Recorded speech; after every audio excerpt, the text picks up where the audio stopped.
कश्यप ऋषि का नाम सुना है? बड़े ही महान ऋषि है। उनकी 16 पत्नियां थी। अब 16 पत्नियों में से एक का नाम था कद्रु और दूसरी का नाम था विनीता। ध्यान से सुनिएगा। कद्रु के संतान सारे सर्प थे। That means all her children were snakes. And Vinita के पुत्र थे अरुण और गरुड़। अब इतिहास तो ऐसा है कि कद्रु और विनीता के बीच में आपसी झगड़े के कारण वे एक दूसरे को पसंद नहीं करते थे और कद्रु ने विनीता और उनके पुत्रों को अपने वश में कर रखा था। गरुड़ जी ने बहुत तपस्या करके स्वर्ग से अमृत प्राप्त किया और अमृत के द्वारा अपनी माता विनीता और अरुण और स्वयं को कद्रु के कब्जे से आजाद कर दिया। तब से गरुड़ को सर्प के प्रति बहुत ही ईर्ष्या है। तब से गरुड़ जी और सर्प की बनती नहीं है और जहाँ भी सर्प देखते गरुड़ उसे खा जाते। Wherever he would see snakes, he would eat all the snakes. अब जो स्नेक्स की माता थी कद्रु, ये देख के उसे बहुत टेंशन होता था कि मेरे सारे परिवार को ये खा जाएगा। कद्रु गई ब्रह्मा जी के पास। ब्रह्मा जी मेरी सहायता कीजिए, मेरी मदद कीजिए, ये गरुड़ तो सारे सर्पों को खा जाएगा, हमारा समाज समाप्त हो जाएगा, कृपया हमारी रक्षा कीजिए। अब ब्रह्मा जी गरुड़ के पास आते हैं और गरुड़ से कहते हैं, गरुड़ इतना सारा विध्वंस तुम मत करो इन सर्पों का। एक योजना बनाते हैं जहाँ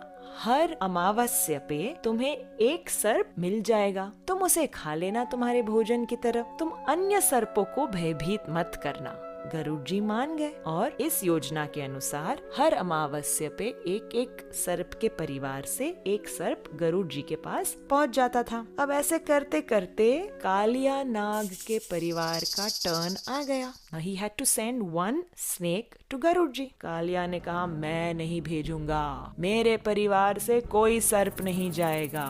और गरुड़ जी यहाँ वेट कर रहे हैं। देखा तो ये सर्प तो आया ही नहीं और गरुड़ जी जा झपटे कालिया के ऊपर। घमासान युद्ध हुआ। स्वर्ग से लेके कालिया भाग रहा है और गरुड़ जी उसके पीछे, उसे नोचने के लिए, उसे परेशान करने के लिए उसके पीछे पीछे जा रहे हैं। कालिया गए ब्रह्मा जी के पास, त्राही माम मुझे बचाओ, गरुड़ आ रहा है। ब्रह्मा जी ने कहा, देखो तुमने तुम्हारा वचन नहीं निभाया, तुम्हारा टर्न था ना स्नेक भेजने का, तुमने क्यों नहीं भेजा? अब मैं तुम्हारी कोई मदद नहीं कर सकता।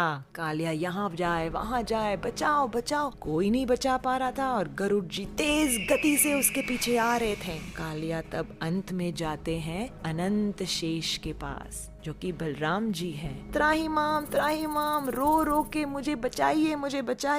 अब बलराम जी का हृदय तो बड़ा कोमल है। अनंत शेष कहते हैं कालिया से, कालिया तुम व्रज में यमुना नदी में जाकर छिप जाओ, वहाँ तुम्हें गरुड़ नहीं परेशान करेगा, वहाँ तक तो वो आ भी नहीं सकता, यमुना का जल छू भी नहीं सकता। कालिया कहते हैं, अच्छा मुझे बताइए क्यों, ऐसा क्यों है? तो अनंत शेष उसका इतिहास बताते हुए कहते हैं कि एक समय की बात है, यमुना नदी के अंदर शौभरी मुनि तपस्या कर रहे थे। In the water he was meditating और उस समय गरुड़ जी यमुना में से एक मछली को उठाते हैं भोजन के लिए। अब Garuda is an eagle, right? Eagles catch fish and they eat. So इस मछली ने शौभरी मुनि को प्रार्थना की, मुनिवर मुझे बचाओ, गरुड़ के मुख से मुझे बचाओ। और फिर शौभरी मुनि ने उस मछली को बचाते हुए गरुड़ को श्राप दिया, गरुड़ तुम इस यमुना के जल में जैसे ही छुओगे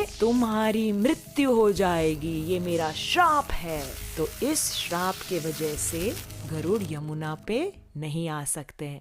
अनंत शेष कहते हैं कालिया से, जाओ कालिया, अपनी पत्नियों को लेकर, बच्चों को लेकर, परिवार समाज को लेकर तुम यमुना में बस जाओ, गरुड़ तुम्हें वहाँ नहीं तंग करेगा। तो अब कालिया बसे हुए हैं यमुना के जल में। बड़ा ही अभिमानी नाग कालिया है और अपने विष से, बहुत भयानक विष से पूरे जल को दूषित करके बैठा था। कालिया सर्प के विष से बहुत परेशानी होती थी। उनके गाय जब वो जल पीते तुरंत मर जाते। अरे जल तो क्या, जब यमुना के ऊपर से पक्षियां उड़ती, वे भी गिरकर मर जाती। इतना जहर, इतना भयंकर जहर उगलता था। कृष्ण सोच रहे थे मैं कैसे इस कालिया को यमुना से निकालूं। रोज जब मैं गैयों को लेके आता हूँ चरने, तब दाऊ जी मेरे साथ होते हैं। बलराम जी बड़े भाई हैं मेरे, वो मुझे कभी यमुना के पानी में जाने ही नहीं देंगे।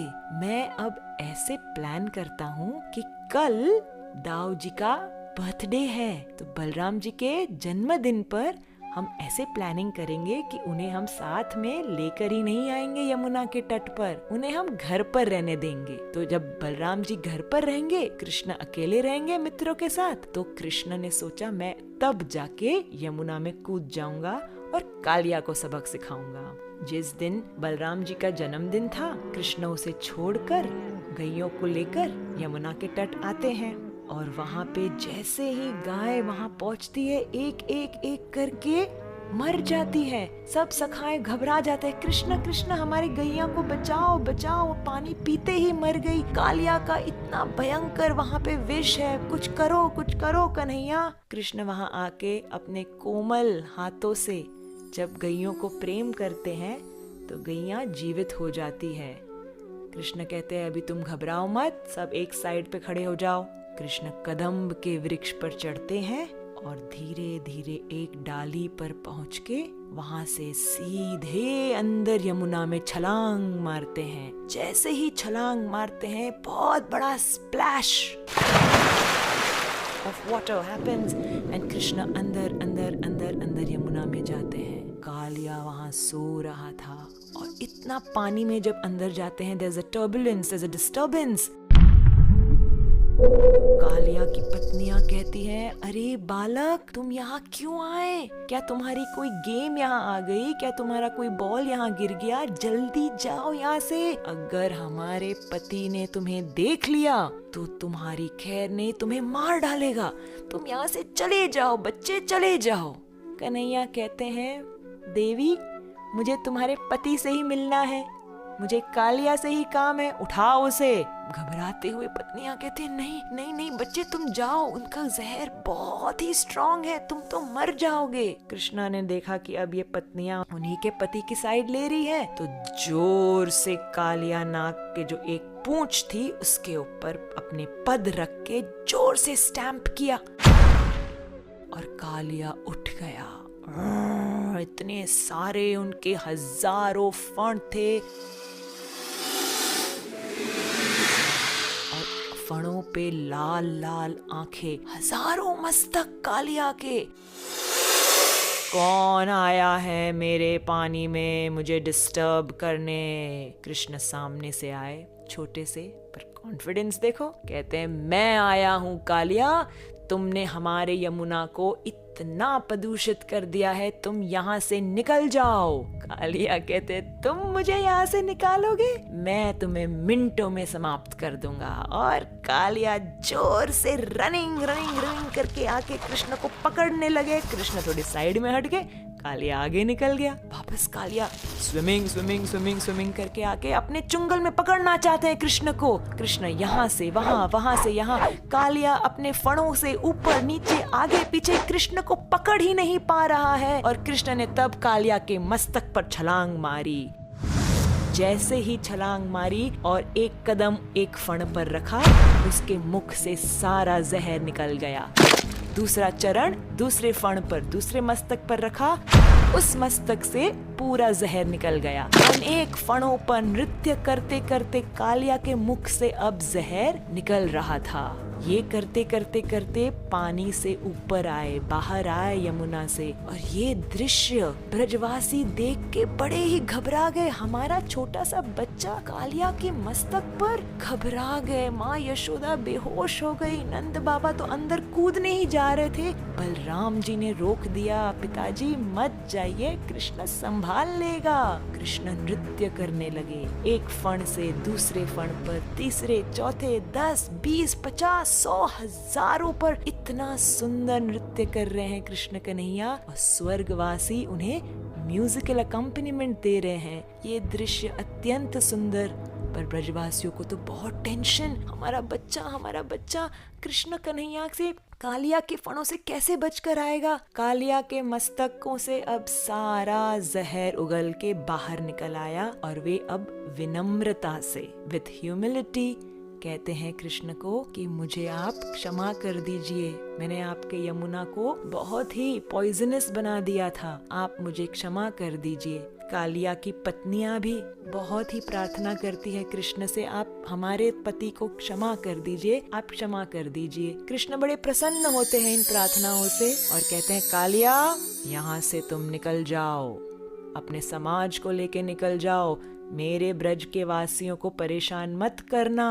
कालिया कहते हैं पर प्रभु मैं यहाँ से निकलूंगा तो गरुड़ मुझे खा जाएंगे, वो तो इतने समय से रुका हुआ है कि मैं कब यमुना से निकलूं और वो मुझ पर झपट के मुझे खा जाएंगे। कृष्ण ने कहा घबराओ नहीं, तुम्हारे मस्तक पर अब मेरे पद के चिन्ह हैं।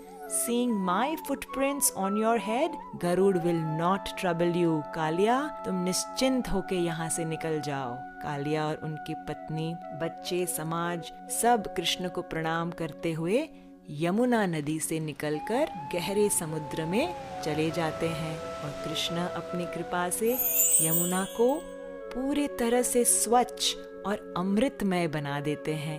ये देखकर ब्रजवासी, ग्वाल बाल, सखा, गोपियां इतने आनंदित, जय जय कृष्ण तुमने कर दिखाया, तुमने हमारे यमुना नदी को बचा दिया, तुम्हारी जय हो, तुम्हारी जय हो। इस प्रकार से कालिया दमन लीला ब्रज में हुई।